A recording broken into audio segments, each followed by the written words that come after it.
Ertasi kuni ertalab Surayyo o'tadigan yo'l yoqasidagi daraxt to'la xiyobonda ulkan bir toshning ustiga o'tirib kuta boshladim. Tong vaqti emasmi? Odamlar ishga otlangandi. Qanchalar g'alati vaziyat, hamma bir tomonga qarab ketardi. Har kuni ayni bir narsani takrorlash nima uchundir sirayam aqlimga sig'masdi. Men ozod va erkin qushday bo'lishim kerak. Bir kun bu yerda, ertasi kun boshqa joyda.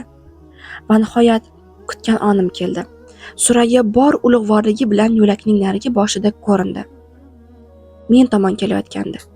Yurak urishim tezlashdi. Yanada yaqinlashgach meni ko'rib qoldi. O'rnimdan turib qarshi tomonga o'tdim. Uni ta'qib qilayotganim uchun xavotirga tushganim yaqqol bilinib turardi. Yanada tezlashdi. Surayyo ildamlagan sari men ham tezlashdim. Yoniga bordim. Shunchalar xavotirda ediki, yuzimga ham qaramay baqirdi.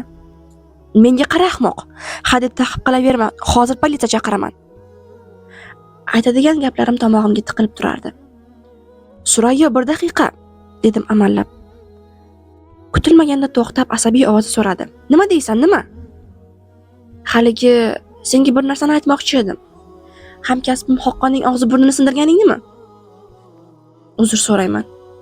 Bunday bo'lishni istamagandim. Qanday bo'lishni istaganding? Menga qara. Agar yana bir marta meni kuzatayotganingni ko'rsam, qasam ichamanki badalini og'ir to'laysan. U gapirgan sayin men xijolat tortardim. Nima haligi? Men seni rostdan ham sevaman. Surayyo kulib yubordi. Meni sevasan, shunaqami? Men esa seni umuman sevmayman. Xo'sh, endi nima bo'ladi? Hatto sendan jirkanaman. Meni ta'qib qilaverma. Chindan ham jirkanchsan. Hamkasblarimdan ham uzoq tur. Aslida gapirishi kerak bo'lgan odam men edim. Ammo dardga to'lib yorlay deb turgan Surayyo ekan. Shitob bilan yo'lda davom etdi. Sendan jirkanaman, dedi ortiga o'girilib.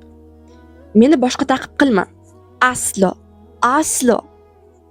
Bu qanday tark etish? Ortida zarracha umid qoldirmay ketgandi.